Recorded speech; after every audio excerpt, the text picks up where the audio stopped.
शाम के 7 बज रहे हैं। नमस्कार, वक्त हो गया है न्यूज 24 पर सबसे बड़ा सवाल का। आपके साथ मैं हूं मानक गुप्ता। आतंकी बुरहान वानी के खात्मे को 3 दिन हो गए, लेकिन कश्मीर की फिजा में तनाव अब भी फैला हुआ है।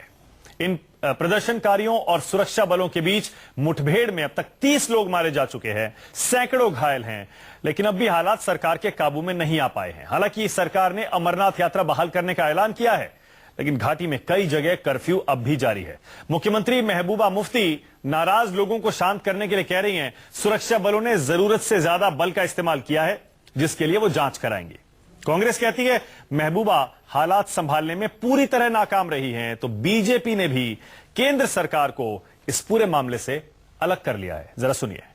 मतलब साफ है, कश्मीर के हालात पर सियासी पार्टियां अपनी अपनी रोटियां सेकने में लगी हैं। इसीलिए हमारा सबसे बड़ा सवाल आज यही है, कश्मीर में बिगड़े हालात के लिए क्या महबूबा जिम्मेदार है? वहां के मुख्यमंत्री और आतंकी बुरहान वानी को घाटी का हीरो आखिर किसने बनाया? इसी पर बहस करने के लिए बीजेपी से मेरे साथ संबित पात्रा जुड़ रहे हैं, कांग्रेस से यहां विवेक बंसल स्टूडियो में आ गए हैं, नेशनल कॉन्फ्रेंस और पीडीपी से भी हम कोशिश कर रहे हैं जल्दी से जल्दी कश्मीर से कोई हमारे साथ जुड़े, क्योंकि आप जानते हैं वहां मोबाइल फोन ठीक से काम नहीं कर रहे हैं, इसीलिए थोड़ी मुश्किल हो रही है, लेकिन हमारी कोशिश जारी है। पहला सवाल संबित पात्रा आपसे। मणिशंकर अय्यर ने सीधे आरोप लगाया राज्य सरकार से कश्मीर के हालात नहीं संभल रहे हैं, और यह भी सच है जब से इस आतंकी को बुरहान वानी को मारा गया, इसका खात्मा किया गया, उसके बाद से जो प्रदर्शन हुए 30 लोग मारे जा चुके हैं, अब तक सैकड़ों घायल हैं। इसका मतलब सरकार ने पहले इसकी तैयारी नहीं की थी, इस सब रिएक्शन की कोई तैयारी नहीं थी। संबित, देखिए, पहली बात तो है कि मणिशंकर अय्यर ये सब समझा रहे हैं, ये सुनकर मुझे बड़ा आश्चर्य हो रहा है। वही मणिशंकर अय्यर, चलिए वो तो कश्मीर पे क्या बोलेंगे, वे तो पाकिस्तान में जाके बोल रहे थे कि मोदी सरकार को हटाना होगा, और पाकिस्तान के जो एंकर थे बल्कि वो बोल रहे थे मतलब हम क्या करें, इसमें आईएसआई को लाना होगा क्या? तो वो मणिशंकर अय्यर अब हम लोगों को भाषण दे रहे हैं, और उनके भाषण पे हम लोगों को सफाई देनी पड़ेगी। इतने बुरे दिन हिंदुस्तान के नहीं आए हैं। वो मणिशंकर अय्यर और सलमान खुर्शीद जो पाकिस्तान की भाषा बोलते हैं, उनको हमारे तरफ से बोलने की कोई आवश्यकता नहीं है। जहां तक भारतीय जनता पार्टी और कश्मीर की सरकार की कर्तव्य है, मैं आपको बता दूं, आज डिबेट और डिस्कशन इसलिए हो रहा है कि कुख्यात आतंकवादी वानी, जो कुख्यात आतंकवादी था बुरहान वानी, वो मारा गया है। तो स्वाभाविक रूप से साधुवाद पैरामिलिट्री फोर्सेस को, मिलिट्री फोर्सेस को, जम्मू कश्मीर के सरकार को और केंद्र सरकार को, जिनके स्ट्रेटजी के कारण एक कुख्यात आतंकवादी जो 2010 से अभी तक पकड़ में नहीं आ रहा था, वो आखिरकार मारा गया। तो आप बताइए, सारा डिबेट तो इसीलिए हो रहा है ना कि बुरहान वानी मारा गया, किसने इसको हीरो बनाया, और जहां तक हीरो किसने बनाया, मेरे पास बहुत लंबी फहरिस्त है। देखिए मानक जी, आपने कहा कि वेंकैया नायडू जी कह रहे हैं कि मीडिया ने हीरो बनाया। मैंने अब बड़े गौर से सुना वेंकैया नायडू जी, जो कि आईएनबी मिनिस्टर है, वो क्या कह रहे थे। उन्होंने तो ये नहीं कहा कि मीडिया ने हीरो बनाया, उन्होंने एक सुझाव दिया कि हम सबको जो टेलीकास्ट करना चाहिए बड़े सोच समझकर, क्योंकि देखिए बहुत सारे अखबारों ने, बहुत सारे चैनल्स ने जो उनकी बातों को अनदेखे करते हुए जो नमाजे जनाजा को और बुरहान वानी के डेड बॉडी के साथ जो हजारों युवकों को दिखाया, उससे एक अच्छा संदेश नहीं जाता है। ये सब देखते हुए पाकिस्तान हम पे टॉन्ट कसता है। ठीक है, तो स्वाभाविक रूप से ये हम सबका कर्तव्य है कि हम अपने कंट्री के उन बातों को एक अलग तरीके से रखें। ठीक है संबित, एक सेकंड रुकिएगा जरा। मुंतजिर मोइनुद्दीन साहब मेरे साथ जुड़ गए हैं। मुंतजिर मोइनुद्दीन साहब पीडीपी के नेता हैं। स्वागत है मुंतजिर साहब, सुन पा रहे हैं मुझे? जी जी।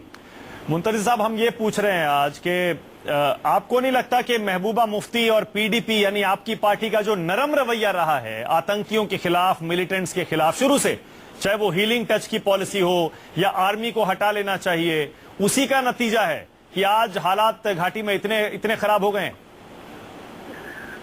देखिए, इस सिलसिले में आपसे ये अर्ज करूंगा कि हमारी पार्टी की हमेशा से यही कोशिश रही है कि रियासती जम्मू कश्मीर में अमन कायम हो, आपसी भाईचारा कायम रहे। उससे ये फायदा है कि उससे पूरे मुल्क का भला होगा, पूरे मुल्क में अमन शांति कायम हो जाए। क्योंकि ये कहीं ऐसा कोई बहुत बड़ा वाक़या नहीं हुआ है। जब आप नजर डालेंगे 1989 से 1999 से ऐसे वाक़यात तो यहाँ होते आ रहे हैं। अरे कमाल है मुंतजिर साहब, 30 लोग मारे गए, सैकड़ों घायल हैं, आप कह रहे हैं छोटा सा वाक़या है? नहीं, मैं मिलिटेंट्स को मारा गया, मैं उस वाक्य को बोल रहा हूँ कि वो उतना कोई बड़ा वाक़ा नहीं हुआ है चीन मिलिटेंट्स को मारा जिसमें हमारी गवर्नमेंट नाकाम रही। बात यह है कि यहाँ जो मसला है, देखिए अब यही डिफरेंस आ जाता है आपके और बीजेपी में। संबित पात्रा कह रहे हैं एक नोटोरियस टेररिस्ट मार गिराया है, तो उसके लिए सबको बधाई देनी चाहिए, कांग्रेचुलेट करना चाहिए स्टेट गवर्नमेंट को, सेंट्रल गवर्नमेंट को, फोर्सेस को। आप कह रहे हैं छोटा सा वाकया है, कोई बड़ी बात नहीं है, एक टेररिस्ट मर गया तो। देखिए, अपने अपने सोच की बात है। मेरे सामने मसला ये है कि निहत्थे लोगों को मारा जा रहा है, जो लोग हथियार लिए हुए नहीं, आर्म्स में लेने से उनको कत्ल किया जा रहा है, वो परेशान कुन मसला है। बाकी जो लोग एक आइडियोलॉजी के साथ हथियार लेके आए हैं, हथियार बंदूक के साथ लड़ते हैं, इनका तो अपना वो विल है, वो क्या करें क्या न करें। लेकिन जो हमारा मसला है, जिससे हुकूमत बनी है कि आम शहरियों को कोई नुकसान न पहुंचे, इमलाक को नुकसान न पहुंचे, उसका मसला ये नहीं है कि आज हुकूमत क्या कर रही है या कल हुकूमत क्या करेगी। अच्छा, उसका मसला, उसका हल ये है कि इस मसले को कैसे हमेशा के लिए हल किया जाए। ठीक है मुंतजिर साहब, एक सेकंड रुकिएगा, जरा एक सेकंड रुकिएगा। कांग्रेस के विवेक बंसल भी हैं। विवेक जी, आपको लग रहा है कि गिने चुने लोग जिन्होंने हीरो बनाया है इसे, उनमें पीडीपी का एक सॉफ्ट रवैया जो है टेररिस्ट या मिलिटेंट्स के प्रति, वो भी जिम्मेदार है इसके लिए? बिल्कुल स्वाभाविक है और बहुत स्पष्ट है कि एक, हालांकि संबित कह रहे हैं उनके पास अपनी लिस्ट है जिन लोगों ने उसे हीरो बनाया उसकी, लेकिन आपके हिसाब से? नहीं, संबित जी तो लिस्ट, संबित जी के पास हर एक की लिस्ट होती है, अपनी पार्टी के अलावा सबकी लिस्ट होती है। और मैं यही कहना चाहूंगा कि आज जो जिस तरीके से हो रहा है वहां पे, और देखिए जो ये छोटा सा जो वाकया कह रहे हैं, पहली बार हुआ है 20 साल में, पहली बार हुआ है कि मस्जिदों में से भारत के विरोधी नारे लगाए गए हैं।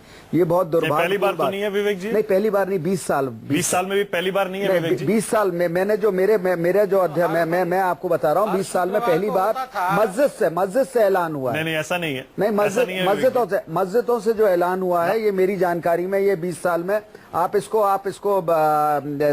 कोरबोरेट कर लेंगे। विवेक जी, आप मस्जिदों को कंडेम करते हैं क्या? नहीं, मैंने मस्जिदों को कंडेम नहीं। देखिए संबित जी, आप जो है तो ना, आप मस्जिदों को सपोर्ट करते हैं? डोंट ट्राई भारत के खिलाफ मस्जिदों को सपोर्ट कर रहे हैं? नहीं, मैं जो बोल रहा हूँ, करते हैं, कंडेम करते हैं मस्जिदों को या सपोर्ट करते हैं? नहीं, मैं ये कह रहा हूँ कि ये विस्फोटक स्थिति आज पे इतने सालों बाद जो हुई है वहाँ, ये दुर्भाग्य। देखिए, ये नहीं, जो मुझे कहना था, मैं I am not Manishankar Aiyar ji के साथ खड़े हैं या आप किसी और? अच्छा संबित, एक सेकंड रुकिएगा विवेक जी, लेकिन एक सवाल तो है, देखिए उस पर आपको थोड़ी सफाई देनी चाहिए जी। गुलाम नबी आजाद जो कि कश्मीर के ही नेता हैं, वहां के सबसे बड़े लीडर रहे हैं, वो सीएम रहे हैं जम्मू कश्मीर के, वो कहते हैं अगर कोई टेररिस्ट बनेगा, बंदूक उठाएगा, उसका यही अंत होगा। बहुत स्ट्रॉन्ग, बहुत अच्छा स्टेटमेंट है, बहुत अच्छा स्टेटमेंट। लेकिन मणिशंकर ये दूसरी तरफ कह रहे हैं कि हालात वहां सुधर नहीं रहे हैं, जिसके लिए महबूबा मुफ्ती जिम्मेदार हैं। आपका स्टैंड इस पर है क्या? देखिए, दो चीजें हैं। उन्होंने जो माननीय गुलाम नबी आजाद साहब ने कहा, वो बहुत ही उचित वक्तव्य है, और इस परिस्थितियों को, और जो जिस तरीके से उग्रवाद को हम सब लोगों को एकजुट होकर इसकी निंदा करनी चाहिए, उस श्रृंखला की एक महत्वपूर्ण कड़ी है। दूसरी तरफ कहीं ना कहीं तो जिम्मेदारी दी जाती है। अगर मैं इतिहास के पन्नों को, या पहले 2 साल यूपीए सरकार के जमाने में जब होता था, तब क्या कहते थे विरोधी पार्टी के नेता, तो उनके भी समझ नहीं रहा है, नहीं कि बिरयानी खाते हैं, ये सब बिरयानी खाते हैं, ये सब बातें होती थी कि नहीं होती थी? हाँ। तो अगर उन्होंने उसके रूट कॉज पे गए कि इतना इस गठबंधन में इतना विरोधाभास है कि एक तरफ तो सत्ता के पीछे वो कह रहे हैं कि ना। अच्छा, एक सेकंड, लेकिन आपकी पार्टी का ये स्टैंड है ना कि ये तो बड़ी कामयाबी है, हिंदुस्तान की एक कुख्यात आतंकी को मार गिराया। जो भी आतंकवादी को मार गिराया जाए या उसको पकड़ा जाए, ये उपलब्धि है। पर लेकिन जैसा आपने खुद इस बात को कहा कि उसके बाद जो हालात है, जी, उसके बाद के हालात को, इन्हें दूरगामी भी योजना उसके प्लानिंग नहीं की, उसके लिए प्लानिंग नहीं थी। उसमें जो आज जो केंद्रीय गृह मंत्री वक्तव्य दे रहे हैं, या और मंत्री लोग जो इस पे वक्तव्य दे रहे हैं, शायद अगर पहले कोई एक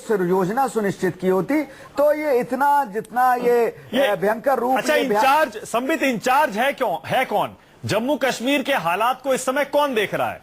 मुंतजिर साहब भी लाइन पे हैं, स्टेट गवर्नमेंट उनकी है, आपकी भी है, आप भी उसमें पार्टनर हैं। स्टेट गवर्नमेंट इंचार्ज है वहां की सिक्योरिटी सिचुएशन को देखने के लिए, या केंद्र सरकार दिल्ली से राजनाथ सिंह देख रहे हैं? पीएम तो है नहीं, और अजीत डोभाल को उन्होंने प्रधानमंत्री ने भेज दिया है कश्मीर के हालात को और करीबी से देखने के लिए, जल्दी वहां से। तो ये कौन देख रहा है वहां के हालात को? देखिए, जहां तक कश्मीर का हालात है, स्वाभाविक रूप से फेडरल स्ट्रक्चर होने के कारण स्टेट गवर्नमेंट भी देखती है, स्टेट की पुलिस भी है, और चूंकि वो एक स्पेशली अफेक्टेड स्टेट है, स्वाभाविक रूप से आर्मी, पैरा मिलिट्री फोर्सेस यह भी देखती है, आसपा भी लगा हुआ है, तो एक केंद्र का भी उसमें एक सुपरविजन अवश्य रहता है। तो जो हालात तो बिगड़े हैं नई 3 बात दिन से, नहीं है। उसकी ये तो- जिम्मेदारी किसकी है? नहीं, देखिए, हालात आपको लग रहा है हालात बिगड़े हैं, मगर पहली बार 2010 में, जहां तक ये बुरहान वानी का सवाल है, ये इंडोक्ट्रिनेट हुआ 2010 में।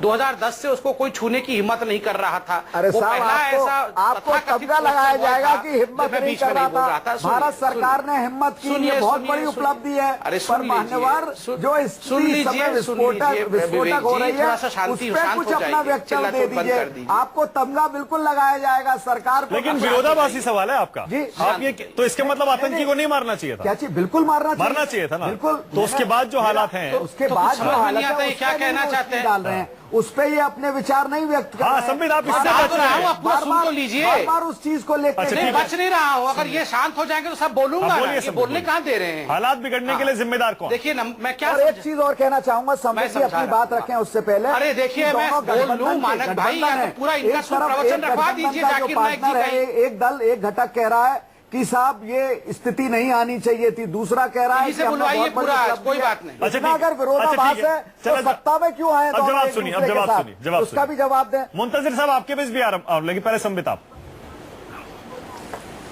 देखिए, समझिए इस पूरे चीज को। 2010 से जब से इंडोक्ट्रिनेशन हुआ इस बुरहान का, समझना होगा कि बुरहान एक पहला ऐसा आतंकवादी बना जिसने चेहरे को नकाब से बिना ढके चैलेंज करता था वो सिस्टम को कि कर लो, मेरा क्या कर लोगे, मैं तो अपना चेहरा भी दिखाऊंगा, बाकी नवयुवकों को भी जोड़ूंगा, वो भी अपना चेहरा दिखाएंगे। क्रिकेट मैच भी किया उसने, न जाने कितना कुछ चेहरा दिखाते हुए किया। उसके बावजूद भी 2010 से अब तक उसकी जो पिछली सरकार थी उन्होंने उस पर हाथ नहीं डाला। ओमर अब्दुल्ला के ट्वीट्स में पढ़ के सुनाऊंगा। ओमर अब्दुल्ला जी ने यह भी कहा कि मैं तो उसे आतंकवादी मानता ही नहीं था, उसने कुछ आतंकवादी गतिविधि नहीं की। उसने कहा, ओमर अब्दुल्ला ने कहा कि उसको मार के, बुरहान को मार के सरकार ने गलती इसलिए की क्योंकि वो अपने ग्रेवयार्ड से, अर्थात कब्र के अंदर से ज्यादा आतंकवादी पैदा कर लेगा। तो स्वाभाविक रूप से कांग्रेस अध्यक्षा सोनिया गांधी और ओमर अब्दुल्ला जी का एक रूल था कि आतंकवादियों को मारना नहीं है, तो कोई बात नहीं है, वो अगर अपना चेहरा भी दिखाते रहे तो नहीं मारेंगे। इस सरकार ने तो एक सेकंड कंप्लीट कर लूं। मगर इस सरकार ने एक निर्णय अलग लिया कि जो आतंकवादी है वो आतंकवादी है, उसको हम छोड़ेंगे नहीं। उसके कारण जो रिपरकशन हुआ है, तो आप देख रहे हैं कि सड़कों पे लोग उतरे हैं। आज बिल्कुल स्पष्टता के साथ कहा गया है कि इस आर्मी का स्टैंडर्ड ऑपरेटिंग प्रोसीजर होता है। आर्मी उसके अंतर्गत काम करती है, maximum restraint but control the situation. तो आर्मी, देखिए, झेलम में आर्मी की गाड़ी को पुलिस की गाड़ी को फेंक दी गई, एक पुलिस अधिकारी मारा भी गया, बाकी जगह गोली मारा जा रहा है। उसके बावजूद भी पुलिस और आर्मी, पैरामिलिट्री फोर्सेस, सीआरपीएफ इत्यादि ये रिस्ट्रेंट में है। मगर जहां आवश्यकता पड़े एसओपी अर्थात स्टैंडर्ड ऑपरेटिंग प्रोसीजर के अंतर्गत, ठीक है, संबित रुकिएगा एक सेकंड जरा, वो कार्यवाही कर रही है। पीडीपी की नेता हैं, महबूबा मुफ्ती सीएम है, वो खुद कह रही है कि जरूरत से ज्यादा बल का यानी फोर्स का इस्तेमाल किया गया। मुंतजिर साहब, आपको क्या लग रहा है? उन्होंने ऐसा नहीं कहा है, उन्होंने ऐसा नहीं कहा है। उन्होंने कहा है कि अगर ऐसा है तो मैं जांच कराऊंगा। नहीं, उन्होंने कहा है, उन्होंने कहा है, बिल्कुल कहा है, बिल्कुल कहा है। मुंतजिर साहब, मैं कह देता उन्होंने क्या कहा है। अरे उन्होंने क्या कहा है, मैं कह देता हूं। उन्होंने कहा है, I will examine, we will examine whether दिखा रहा हूं उनका कोड संबित स्क्रीन पे है, यूज्ड और नॉट, तो एग्जामिन करेंगे। अच्छा चलिए, मुंतजिर साहब बोलिएगा जरा। मुंतजिर साहब, ये जो हालात बिगड़े हैं, हाँ, जो हालात बिगड़े हैं, इसके लिए किसकी जिम्मेदारी है? देखिए, अगर सिक्योरिटी फोर्सेस ने इस मसले को सही ढंग से किया होता एड्रेस, तो हालात ऐसे नहीं होते। क्योंकि बर्दाश्त करने की हमें जरूरत है, और वही हमारी हुकूमत है, ज्वाइंट गवर्नमेंट है, कोलिशन गवर्नमेंट है, उसका भी यही है कि जीरो टॉलरेंस हमें इख्तियार करनी है। अगर सिक्योरिटी फोर्सेस ने मसले को डील करते वक्त जब उनको पता चला कि हमने किलिंग की है मिलिटेंट्स की, तो यहाँ कुदरती तो जनाजे के लिए लोग निकलेंगे। इसको पब्लिक बनाने से पहले अगर कर्फ्यू लगाया होता है, प्रिकॉशनरी मेजर्स उठाए होते, तो ऐसी हालात नहीं होती। तो आप ही की तो गवर्नमेंट है सर। एक सेकंड मुंतजिर साहब, ये मेरी ओपिनियन है, मेरी नजर में, मेरी राय में, इस मामले को सिक्योरिटी एजेंसी की तरफ से, वो पुलिस हो या और कोई हो, अच्छी तरह से डील नहीं किया गया, जिस वजह से। मुंतजिर साहब, आप जिम्मेदारी ले रहे हैं ना, आप ही की सरकार है वहां पे, आप ही की गवर्नमेंट है, तो जिम्मेदारी तो आपको लेनी पड़ेगी। देखिए, गवर्नमेंट एक है जो अमन डील करते हैं एजेंसीज, वो एक अलग डिपार्टमेंट है। ये इमीडिएटली सीएम या किसी मिनिस्टर को पता नहीं चलता है कि कहाँ उग्रवादी या मिलिटेंट गोली चलाएगा, कहाँ आर्मी वाला उसको वापस कत्ल करेगा या कुछ करेगा। ये तो चीफ मिनिस्टर को कैसे इमीडिएटली पता चलेगा? ये वाकयात होने के बाद पता चलते हैं।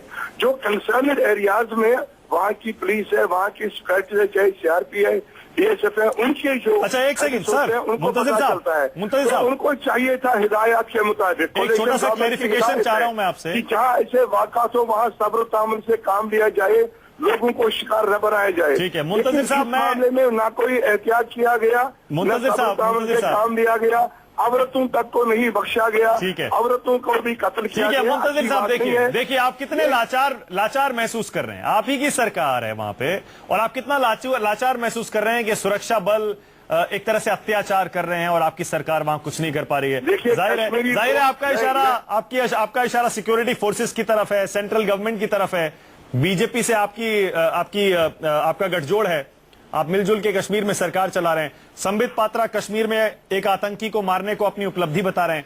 आप कह रहे हैं कि उसके बाद जो हालात पैदा हुए हैं उसके लिए बीजेपी जिम्मेदार है या सिक्योरिटी फोर्सेस जिम्मेदार हैं।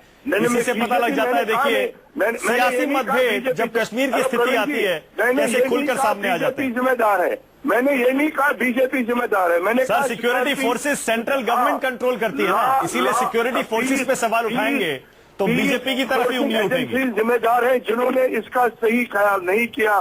सिविलियंस को मारने का जो मसला हुआ वो उनकी लापरवाही से हुआ है।